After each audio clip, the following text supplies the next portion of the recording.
Rimworld has no real set story or quests, and yet here I am, hundreds of hours later, still playing, still addicted. It's not just about survival, it's about the stories that emerge when everything goes wrong, and you somehow pull it back together. In this video, I'm breaking down why Rimworld still hits years later, and by the end you might understand why Rimworld isn't just addicting, it's timeless. If you never played it, Rimworld is a colony simulator where you manage a group of crash survivors on a distant planet. You're the manager, or storyteller behind the scenes, assigning tasks, building shelters, treating wounds, and trying to keep everyone from losing their minds. It looks simple, but under the hood it's one of the most deepest and brutally honest games ever made. You set priorities and your colonists act on them based on their mood, traits and needs. And if those needs aren't met, things go downhill fast. The game throws all kind of random events at you. Raiders, wild animals, heat waves, solar flares or mecha animations. You never know what's coming next, and half the time it's everything at once. But how you deal with it, that's entirely up to you. You can be a peaceful monk tribe, a ruthless organ harvesting cult, or a spacefaring empire of cannibal warlords. There is no right way to play, and no two colonies ever turn out the same. The AI Storyteller.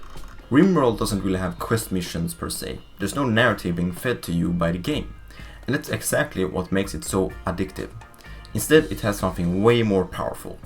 An AI storyteller. When you start a Rimworld run, you pick one of 3 AI storytellers. Not difficult settings, but personalities. Cassandra Classic ramps up difficulty over time, like a dramatic arc. Phoebe Chillax gives you a long, calm stretches to build and expand. Randy Random is absolute chaos most of the time. Plague, Boom Rats, Marriage Proposal, Mech Raid all in one day. These AIs don't tell a story for you. They create tension, timing and tone. Every event is technically random, but it's weighted randomness. Cassandra won't throw mech clusters at you on day 1, Randy might. That unpredictability keeps you glued to the screen. I remember one run specifically where it was finally stabilizing in the beginning. Electricity, food and even some defenses. Then Randy decides to throw a psychic drone, a pirate raid and a mad squirrel back to back. That felt personal. And after a few days of fighting and chaos, it finally stabilized again. But knowing Rimworld, that wouldn't last long. That's the genius. Rimworld never tells you what the story is. It just sets the stage and lets the chaos unfold. And that unpredictability, it turns the game into something dangerously replayable. You keep playing because you don't know what's going to happen next. One day you're cooking fine meals, and the next your cook has malaria and your entire animal pen has caught fire. Most games give you a story arc. Rimworld gives you an emergent narrative engine. One that reacts, adapts and pushes back. That's why you get the one more day syndrome. It's not because you need more loot, it's because something new might happen, something you can get to shape. But it's not just the AI storyteller, it's what the system unlocks. A kind of storytelling you don't write, you discover it. Emergent storytelling from simple systems. Here's the part I didn't get first. Rimworld has no story, and that's part of why it works. Every colonist is generated with their own past, where they came from, what they're good at, and what messes them up. They're not just stats, they're weird little humans with trauma, dreams, and really bad timing. Like an ex-military drifter with PTSD, or a noblewoman who refuses to do manual labor, or maybe a pyromaniac janitor who loves setting fires. I once had a pacifist chef who refused to fight. And then one day, someone fell from the sky, and he went to capture them as a prisoner, a space pirate. And then we recruited them, they fell in love, and then later they got married. The game never told me what would happen, it just gave me the tools and let the story emerge. You start noticing little arcs, rivalries, love triangles, breakdowns and redemptions. But not all stories are feel good. One of my colonists broke during a food shortage and killed our dog. He was my best shooter, but after that I genuinely considered harvesting his organs. It sounds ridiculous, but in the moment it felt like real betrayal. And made me care more than any cutscene ever could. And then, the same colonist you nearly executed might later rescue your entire colony from a raid. That kind of narrative flip doesn't happen in most games. In Rimworld, it's a normal day. There's no voice acting or dialogue options, but somehow it's the most human storytelling I've seen in a game. Because everything they go through is mechanically tracked and emotionally felt. These tiny systems come together to form something messy, tragic, maybe even beautiful. You don't just play Rimworld, you witness it. And every colony becomes a story you can remember years later. That's why Reddit is full of Rimworld players telling stories instead of showing off builds. Because what matters isn't what you made, it's what you survived. The reason you get addicted is because your colony isn't just pixels, it's people, and they matter.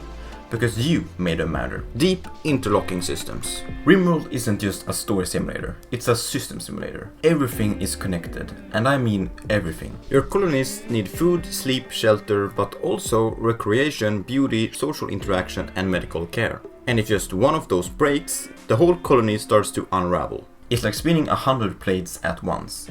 You fix one issue, but you create 2 new ones in the process. Cold snap, suddenly you have no crops, which means no food. Starvation leads to low mood leads to mental breaks lead to violence, fires, or wandering off into the snow. One of my colonists once had a breakdown, walked in the freezer, and ate a bunch of raw meat. Another time, someone had a tantrum and smashed our only medicine. These aren't just random events. They're the result of player choices layered over time, and that's what makes them fun. Because nothing in Rimworld is isolated. Your power grid depends a lot of the time on the weather, your defenses depend on your research, and your research depends on your colonist moods. You finally perform surgery and it fails. Now someone's dead, and others, they all just got a witnessed ally die debuff.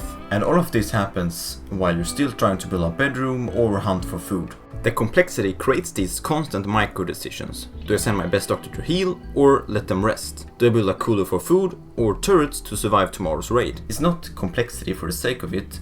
It's a design that rewards long-term thinking, planning, and learning from failure. You remember how your last colony fell apart, so next time you try to do it smarter. And just like that, you're hooked again. The game tempts you to build a perfect machine, a perfect colony, but it always throws in just enough chaos to break it. You're constantly bouncing between optimization and improvisation. That's the loop. The systems don't just create gameplay, they create pressure, and out of pressure comes story. Long-term goals with no hard win condition. Technically, Rimworld has a win condition. You build a spaceship, launch into space, and escape the planet. But a lot of people choose to not do that. Most of us just keep playing. You think you'll stop after the next raid, or when your base is stable. But then you want to upgrade your defenses, or build that throne room, or just get even richer. It's just a sandbox, with just enough pressure to keep things interesting. That pressure scales with your wealth. The more you build, the more attention you attract, which means stronger enemies, bigger raids, and meaner events. The game kind of punishes you for getting rich, but that's what makes it feel earned. There's no mission complete screen, but there is a sense of progress. You go from surviving to thriving. Some players launch a ship, some never even research it. Your goal might be to raise a royal family, or tame every animal, or survive on ice for 10 years. Rimworld doesn't care what your goal is, it just asks one question: can you keep going? There's no real ending, and that's kind of the point. The story doesn't stop, it just evolves. People die and others take their place. The base expands as new threats emerge. You adapt, you rebuild, you keep going. It's not like you're doing the same thing every day. You're solving new problems with a colony that's slowly becoming something you shaped. The game doesn't restart the loop, it deepens it. Every new system you unlock adds a new layer of decision making. You tell yourself just one more day, but Rimworld doesn't let go that easily. Player-controlled chaos. Rimworld is chaos, but it's chaos you control. Sometimes barely, but still. You got diseases, wild animals, toxic weather, random raids, colonists having breakdowns, and most of the time, all of that happens at once. Looking at you, Randy. I had a colony where the plague hit during a raid, and my only doctor caught the plague, and then went berserk. So yeah, that didn't go well. But here's the twist. You're never just watching the disaster, you're steering through it. You decide who to save, who to abandon, and what to risk. It's not just about survival, it's about choice. Do you execute the prisoner, or recruit them, or sell them to slavery? Rimworld doesn't judge you, but it makes you live with your decisions. Your colonists remember, your story changes, and sometimes it gets dark. That's what makes the game feel alive. The smallest decision can spiral into weeks of consequences. Sometimes for the better, sometimes not so much. But every time something breaks, or burns, or explodes, you know it's your story. You made the calls, you pulled the levers.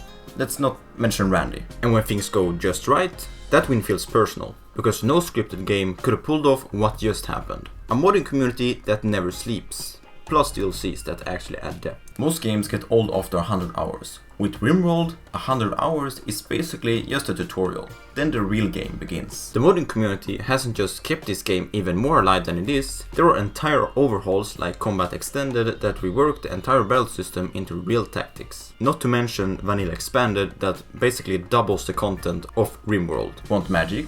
Use Rimworld of Magic to become a fire wizard. Or do you want Star Wars? Use Rimworld the Force to get lightsabers. You can play as androids, dwarves, vampire cults. There's even a mod for multiplayer support. But what's wild is even without the mods, the devs keep pushing the game even deeper. The DLCs don't just expand the sandbox, they shift the philosophy on how you play. Royalty adds psychic powers and noble ranks that influence how your colonists behave. Ideology lets you craft full religions, complete with rituals, relics and taboos that change gameplay. Biotech goes all in on gene modding, reproduction and mechanoid control. Every DLC basically forces you to relearn the game, and when you think you master it, they dropped Odyssey. Now you can travel the stars, grab ships and space stations, faction diplomacy at a galactic scale. You're not just surviving one map anymore, you're exploring the Rim. The Rimworld you played 5 years ago is not the Rimworld today, and another 5 years in the future, it'll probably be something else entirely. Rimworld isn't a game you finish, it's a world you return to, and every time you come back, it has something new to teach you. There's no real main quest or campaign, there's just colonists, and storyteller, and your decisions holding everything together. And somehow, that's enough to keep you coming back, year after year, because Rimworld isn't just fun. It's meaningful, and it's full of stories. If you enjoyed this, check out this video on what role you pick in games says about you. Now I need to go try the new Rimworld DLC.